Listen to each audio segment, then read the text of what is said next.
having a Facebook group where you can keep and communicate to your customers. I use the word corral, although that might sound a little bit harsh because your customers aren't cattle.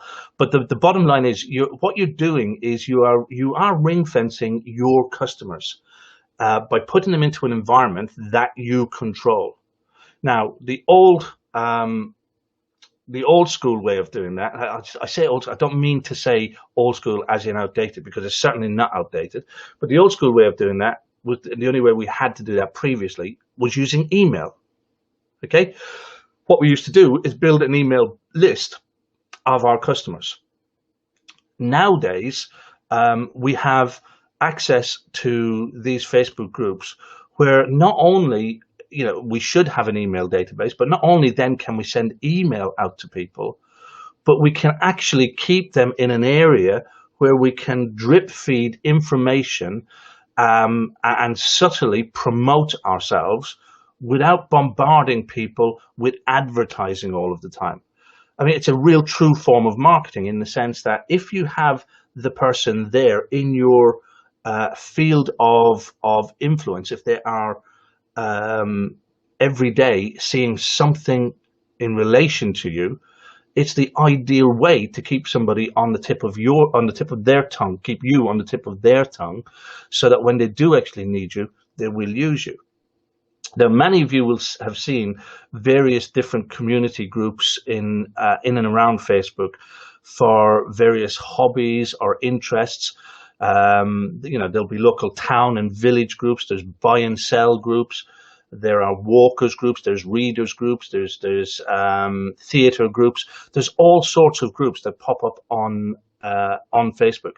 And of course, what's the whole idea? It's to build a community of like-minded people who are interested in a particular topic or subject. And you shouldn't be any different. But what you're going to do is build a community of people who have either worked with you or have shown an interest in you, or who are your ideal customer. So what is the value in terms of having a group? Well, a page, let's just say for example, or for talk's sake, a page is for attracting people to your business. So a page is where you do your 3-to-1 posts. You have your promotions and your advertisements run from your page.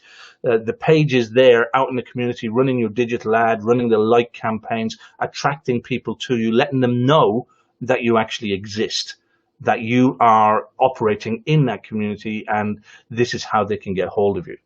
While a group is more about nurturing.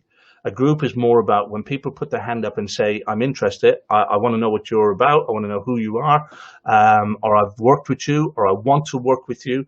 Then the group is an opportunity to bring them in close to you and to nurture them and to keep them on side and to keep your name on the tip of their tongue and to provide them with information and to ensure that you have a level of influence with them. Okay, and that's the same with any other group out on the web. You've got the various different electricians forums. You've got forums for mechanics. You've got forums for plasterers. You've got, as I said, buy and sell groups. You've got local town and community groups. You've got walking, talking groups. You've got all sorts of different groups out there. And the whole idea behind those groups is to nurture that community of like-minded people so that they stay within that community and become active with whatever that community does.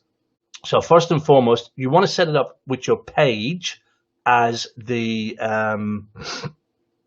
lead. It's your page that you want to connect to it, not your profile. In this instance, of course, there are reasons why you might want to set up a group based on your profile. But remember that this group is representing your business and therefore should be linked to your business page. So the first thing you want to do is head to your page, go to your own Facebook page, whatever page that might be. So select, once you're in your profile, go down the side on the left hand side and hit the button that says pages, which is indicated there on the screen. Once you are actually in your pages listing, now when you get into your pages listing, it will list all of the pages that you are involved with. I work with and have a number of different pages that that I work with, but all I'm going to be interested in this one is my my own James Marketing Toolbox page. You may have a number of pages, or you may just have one page, but make sure you're selecting the right page that represents your business. Once you've selected that, it will open up the page that you are interested in. So in this case, my external toolbox page, the James Marketing Toolbox page. Go to the More button in the on the screen, just underneath your banner. There's a selection of buttons. Select the one that says More. That will give you a drop down to another button, which is the Create a Linked Groups button. If you have a look at that on screen, and just follow the red arrow. So click on Create a Linked Group. Now that then will open up a brand new group for you. Now I'm not going to go into the whole, as I said, the whole of the setting up the group.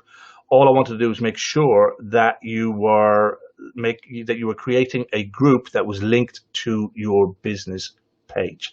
So hopefully that makes sense. Can I see some thumbs, hearts, and smiley faces if you understand the difference between opening up a group that's linked to your business page and open up a group that's linked to your profile?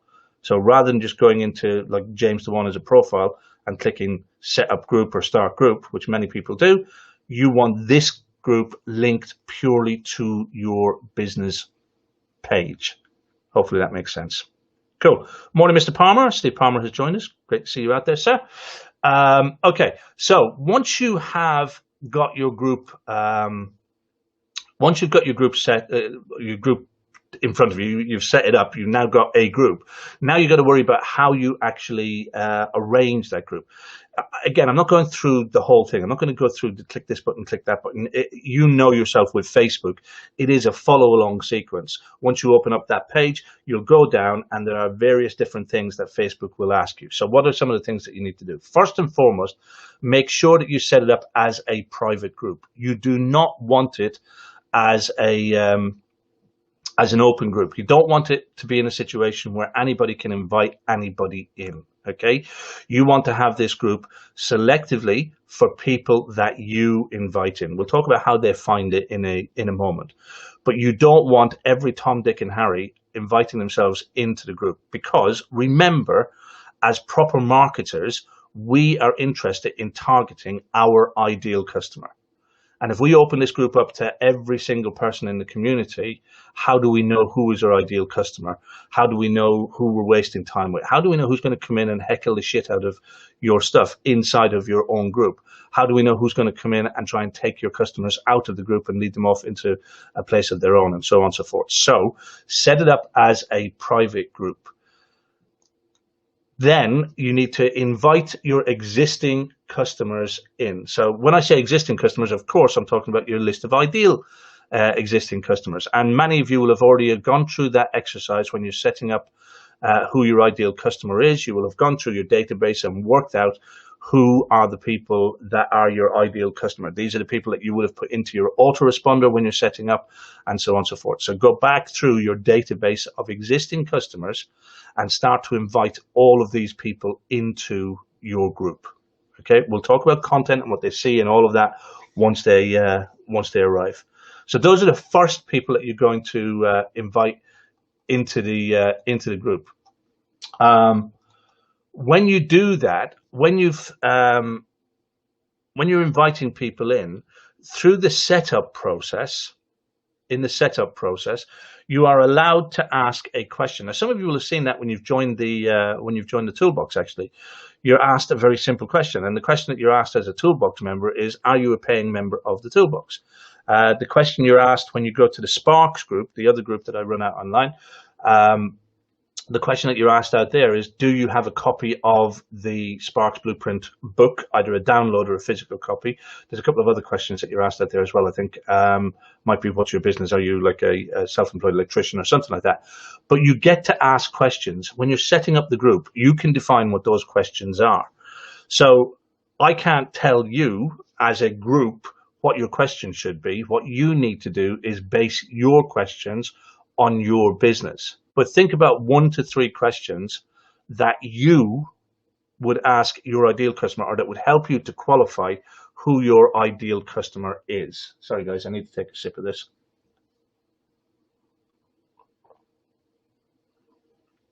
Cool. And then once you've got all of that set up in the group, then there's a place within the setup where you can set your rules as well. And again, you know, there are rules for the toolbox. There's rules for the challenges. When I open up challenge groups, there's rules for the S.P.A.R.K.S group inside of there as well. My advice to you is, again, consider what way you want to run your group in order to set up your rules. There's lots of places out on the web where you can get templates and copies of different rules for different groups. You know, go and find some of those, download them and make use of them, but don't just copy and paste. Amend them to suit your business, amend them to suit your group, so that your customers and people who are using your site know the rules in your group. And you want to have things clear, like, you know, I mean, I personally, in my groups, I don't mind swearing as long as it's not abusive, as long as it's not directed at people. So, you know, by name calling and swearing at people, that I find abusive. I would kick somebody out of a group for that. But some people just don't like swearing at all, full stop, and they don't allow it in their groups. So you can have a rule to that extent. Some people don't allow selling in their groups. You know, now, if you're running a local community group, you may want to have some strict guidelines on that. And, you know, I wouldn't necessarily be adverse to selling within a group like that, a community group, but I'd probably be clear on the guidelines, as in no other electrician selling, or no referring to another electrician. But I think if it's going to be a community service group, then you may want to allow people to be able to pass on their details. You know, like if somebody was a hairdresser or something and they want to talk to somebody else and represent their services.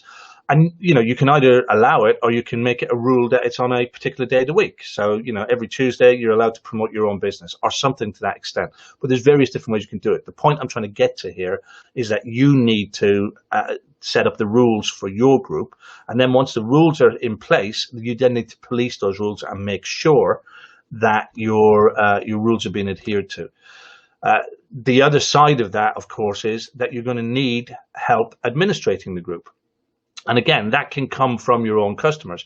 There will be one or two of your customers who are on Facebook a lot more than other people. And you can ask them nicely if they will represent you when you're not around. And that's, you know, there's no real effort or work involved apart from perhaps just monitoring what's going on in the group and flagging it up and drawing it to your attention. So introduce your customers, look out for the people who you know well and are using Facebook regularly, and that can help you monitor it and set up your rules. Okay. Then of course, the other type of people that you may want to invite in are those people who have put their hands up as potential customers. So the people who you who have called you and asked for a quote, you may build into part of your customer process the fact that if they've asked for a quote, you add them to the group, and that might be an automatic process. Now, this is something that you're going to have to decide based on your business. I personally would do this. It could turn into a bit of an administration issue in terms of putting people in and taking people out. But my view would be it may very well help the conversion process. So when somebody calls in, I would make a point of actually adding them. So they call and they say, can you come and do a quote for blah, blah, blah. Yeah, I'll go, yep, fine, great. Add them to the group. That would be my feeling. Afterwards then, if they turn out not to be an ideal customer, you can remove them. It's your group. It's your control. And again, your rules may very well state that this is for customers of Kent Electrics only. So there's no grey area.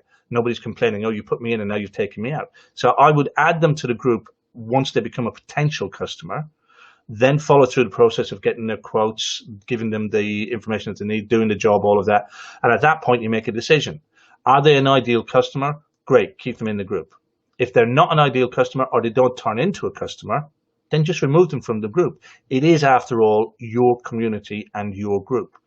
But this way, I feel, by adding a potential customer into the group, letting them into a community where you have existing customers, where they're seeing some of the results, testimonials, and so on and so forth that you're getting from your existing customers, my view is this will help the whole conversion process.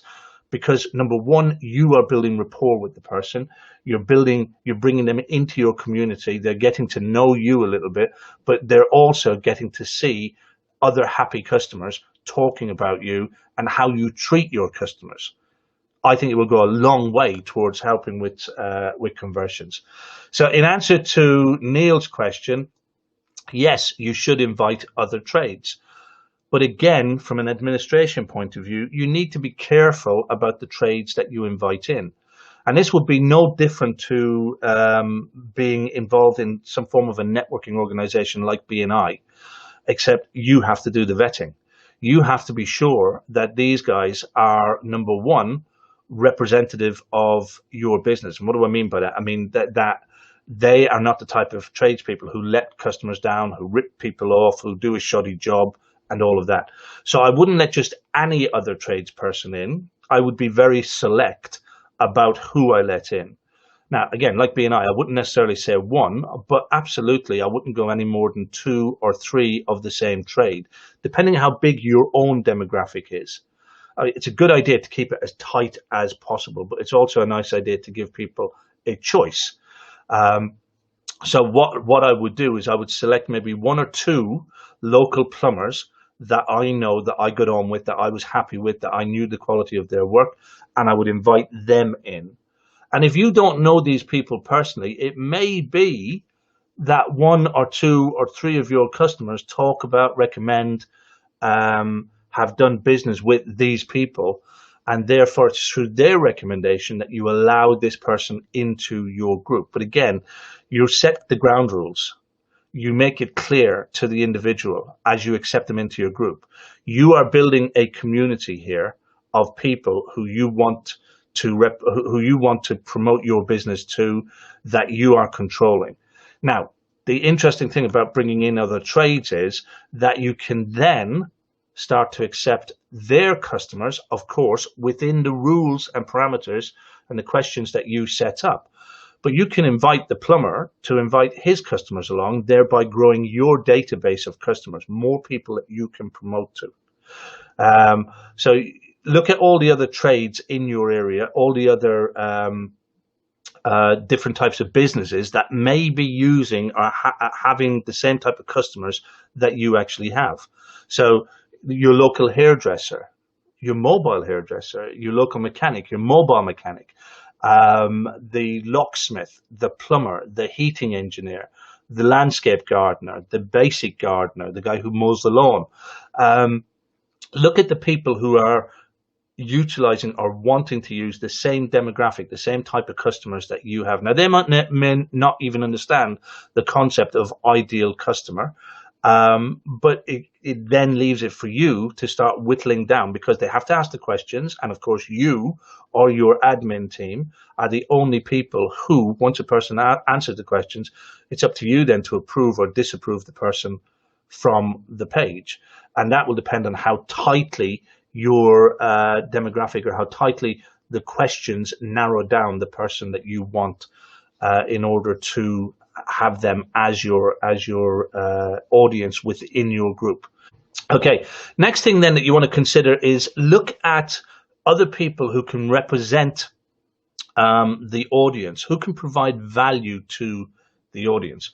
Now, if you look at the toolbox and the toolbox group, you'll find that not only in the toolbox do we have electricians who are members, and as you know, from time to time, I allow in potential members. So if we take that as a framework, you'll often see me from time to time, if somebody has shown an interest to put their hand up and gone, I'm interested, but I'm not sure, I will allow people in. I'll give them a couple of weeks in the group to have a poke around, have a look around and see if they're interested.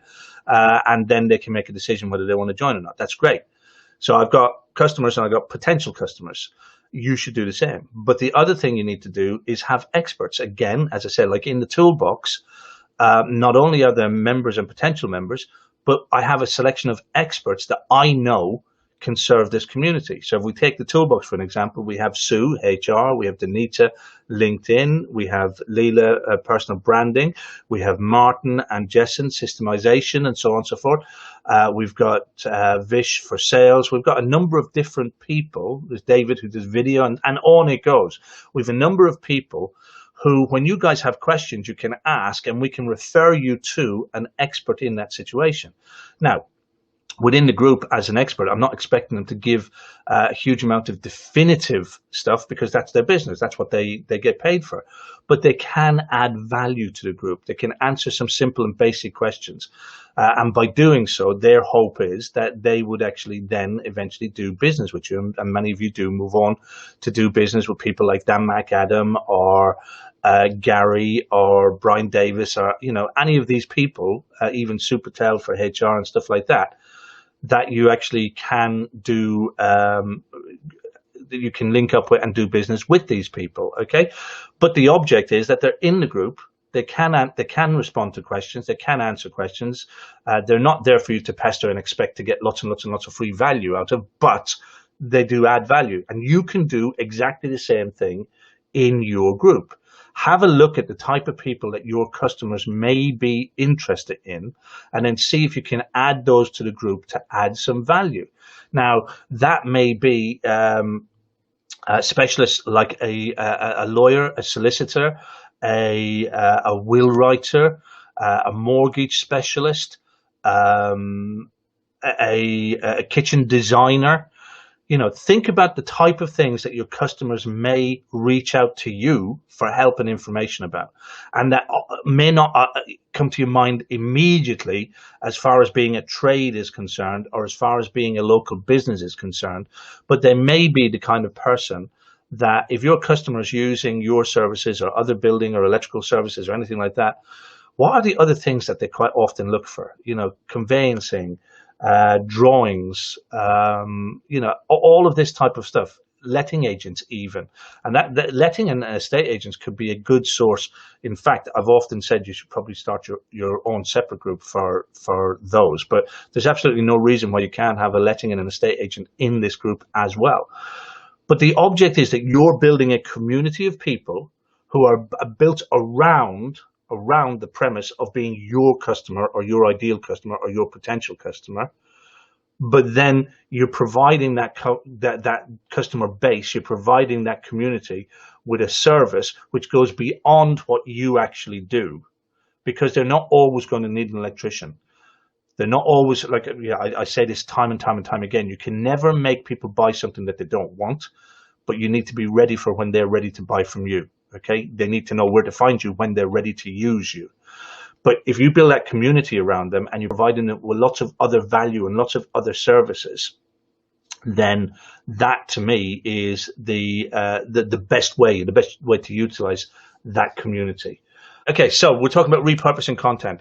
Anything that you put out on your page, anything you put out on your YouTube channel, anything you even put out as emails. So any content that you create as part of your business is content that you can reuse in the group. So please don't sit there thinking to yourself that just because I'm going to start a group, that means I've got a whole lot of more work to do. You don't. You just have to be creative and imaginative about the stuff that you're already doing.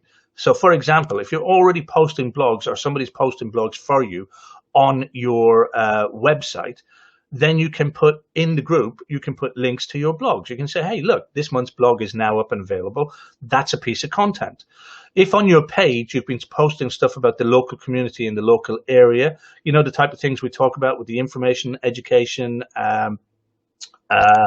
and entertainment, those type of posts, anything you're posting up on the page. So if you're posting something about a local garden fete in the area, you can post that in the group. That can be copied into the group. It's still good content and good information. And by the way, don't assume that if somebody's in the group, they're going to see what's on the page and vice versa. So there's no harm in repeat content. If you're doing a video on a Wednesday morning as you're driving to work and you find that there's a big pothole in the road, and the council haven't yet cordoned it off, and there's a big queue of traffic and so on and so forth, and you go live and you say to your local community, this is the issue, go live into both the group and your page, and make sure that they're informed. And if you don't use something like StreamYard and you're just doing it on the phone, go live onto your page and then go live onto your group. So you can do it that way, or go live onto your page and then copy the link and put the link into your group. But there's always ways to actually repurpose the content that you actually have or you're using already. So like I said, don't go off onto a big tangent thinking to yourself, oh, another page means, or another group means loads and loads of work. It doesn't mean loads and loads of work. Okay, so that's in the main, you've got a body of content that you can actually use already by just simply using your imagination. But then the other thing that you can do, and this then goes above and beyond, and this then goes back to the whole reason why we talk about you guys doing videos and YouTube and everything. It's about making you stand out. And the next one is that you can do interviews. You can do, and you've seen what I do here on a Saturday morning. Yeah, I bring on members and I interview them. Very simple process. I bring in experts from time to time and I interview them. You can do exactly the same. Now, I'm not suggesting that you interview your customers, but having said that, you know, if you have a customer in the local area who's willing to be interviewed and has something really interesting to discuss or talk about, then that's not a bad idea. So, for example, if you had an old World War II vet in your local community and he was happy to talk about or tell a few stories, there's absolutely no reason why you couldn't go around, bring him a cup of tea. I know we've got COVID and everything at the moment, all that's going to go away. There's no reason why you couldn't go around, bring him a cup of tea, have a chat with him, catch that chat on video and post it, obviously with his permission. That's one way you could do it. Another way you could do it is very same as I do on live stream, is from their home to your studio, whether your home, whatever you want to call it. You can bring them on and ask a series of questions and interview them. But I'm talking, don't do it like a standard member spotlight as I would do, because many customers just won't have anything to say. But if you've got people who have some kind of an interesting background, history, hobby, something that you think would be of interest to your community, then you can do that. Now, the value in doing that is people are voyeuristic. People want to know what other people are doing. So if you know that you're interviewing Maureen, who has, climbed the Alps, went off and did the Alps or whatever, then your people in your local community are going to be interested in that. If they know that you're interviewing Ted, who was a World War II fighter pilot, then people are going to be interested in that because it's from their local community. And these are the type of things that will make you stand out head and shoulders above all the other trades out there, all the other people in your community. Who are they going to think about when they think about an electrician? And also, it gets you away from doing a daily grind of just work all the time. So look at interviewing people, but also look at interviewing the other tradespeople from your area. And that may very well be your starting point before you ever interview any of your interesting customers. Look at interviewing the trades and the experts that you have in the group. So when you know there's a really good joiner in your group that you've introduced, come on and have an interview with him. Talk about his business. Run it the very same way as I run the customer spotlight. Have a series of questions that you ask. Let them ask randomly, so that you grab the questions that are coming up randomly to answer. But have a set way of introducing these people about who they are, where they're based, what their business is, what kind of customers they're looking for, what kind of work that they do. Have a couple of images and photographs of their work so that you can actually show it as part of the process. Do this as a regular show, even if it's like once a month. It's the spotlight on your local expert or something like that. And if you've got the plumber, the gas fitter, the alarm engineer, the joiner, the locksmith, you've got like months and months and months of content that you can actually run. If you did an interview a month, even if you did it once a quarter. But I'd suggest probably once a month. And then you can recycle and you can go around. At the end of a year, 2 years, you can go back around and do the same people again. Don't try and do them all. Don't try and do, I'm going to do a show a week, because you will eventually run out of content, particularly in a small community group like that. But if you ran something like that on a monthly basis, number one, it keeps you on the tip of the tongue. Number two, you'll stand out head and shoulders above others. And the other trades that you introduce will get business from it. If they get business from it, they will look at it as a reciprocal arrangement and they will give you business back. Okay? So these strategies, guys, are ways to make you stand head and shoulders. By the way, so far, who's going to do this? Who's going to go and set up a Facebook group for their business? And bearing in mind as well, I didn't go through the whole setup process. I told you how to link it to your page. Remember in the setup process that you want to keep the same image that you're using on your Facebook page, on your group, on your YouTube channel, on your website. You've got to have that familiar look across all of it. So this belongs to you. This stands out as being branded as you. Next thing is to run some live Q&As. Again, you've seen me do this type of thing in the toolbox as well, guys. So run some live Q&As. And again, you don't necessarily have to do this on a weekly basis. Remember, the object is not to create a huge amount of work for you where you're going to end up either exhausted, running out of content, or letting people down even. But if you decide that you're going to do it weekly, set a day a week, which is your Q&A day, and make sure you show for that. And that could be in the evening, it could be the afternoon, it could be during your lunch break. If you're one of the guys who, like me, there was times when in the early stages where when I was having lunch, I'd simply sit in the van, have lunch and listen to the radio. So why not sit in the van, decide on a Tuesday, I'm going to sit in the van, have lunch and do a Q&A. So you invite your customer along to your lunch break on a Tuesday or whatever day it's going to be for you. You have lunch and you use that time to have a conversation on live where people can jump in and ask you questions. Just make it casual. It doesn't have to be a great big performance or a great big show. It doesn't have to be set aside as extra time on a Tuesday evening when you want to be relaxing with the family. But there's got to be a period of time where you're thinking to yourself, I could utilize that better. Rather than sitting down and reading the Sun newspaper, rather than sitting down and listening to the radio station, I could actually go in for a half an hour, answer some questions from my customers, make it a regular thing that I actually do. And do that in your group. So set up some time to do some live Q&As.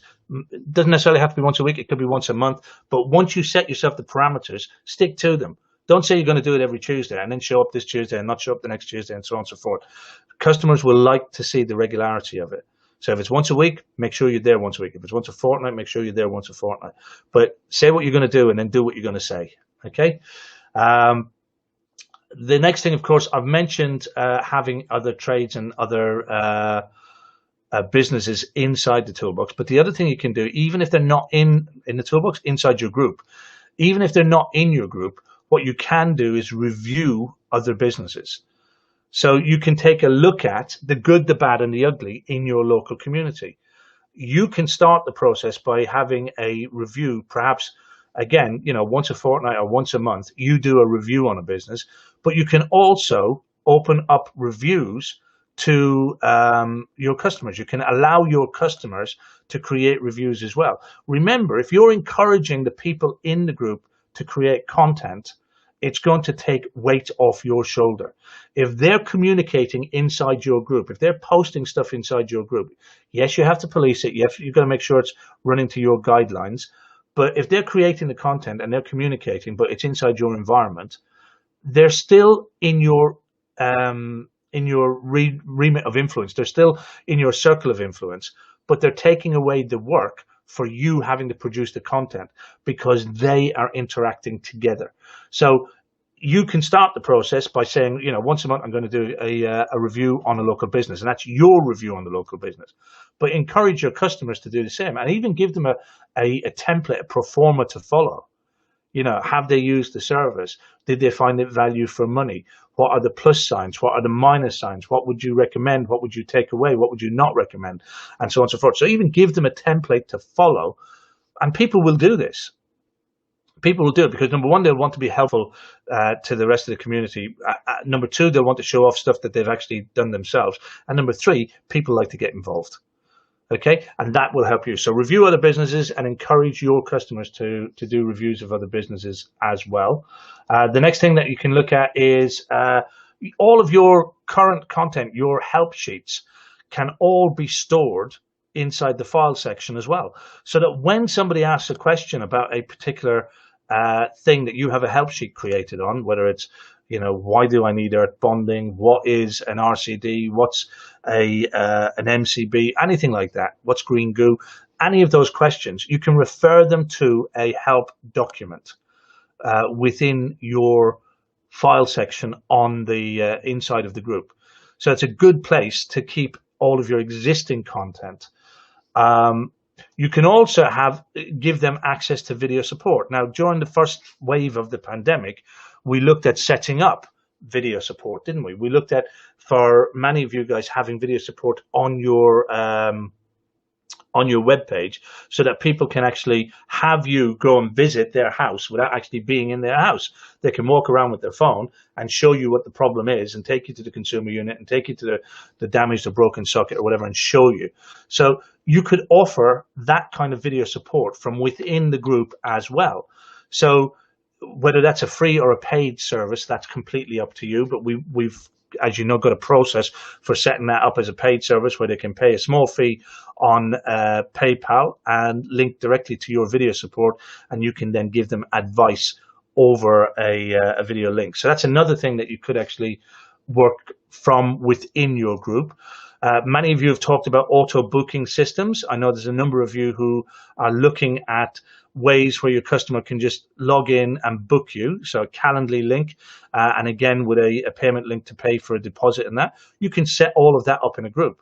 People inside of your group are much more likely to use a service like that. Why?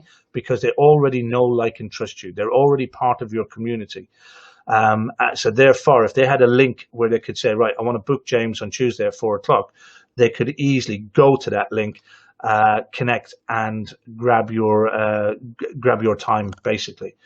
And also, those of you who are running price calculators, anybody who has a price calculator that works out what a rewire is going to cost and stuff like that, another good place to keep that inside of your group with people that you already have built a relationship with. And then finally, the other thing is, and Neil asked this question as a joke, but in terms of monetizing the group, you can have within the group a shop. And a shop is very simply a link to your affiliate links. Now, you may be an affiliate on Amazon, you may be an affiliate with B&Q, you might be an affiliate with TLC, or any other electrical wholesaler, or any home goods provider, or anything like that. You can set up links to all of those inside of your group, where people can actually get stuff. And, all things like consumables that people would normally use, like lamps and so on and so forth. You could have an easy reference guide on the type of lamps and so on and so forth, and links to those, so that they could buy them online, have them delivered to their home, and you pick up a commission off of the back of it. So those are some suggestions of things you can actually do with the group as far as content and that is concerned. I hope this has been informative for you.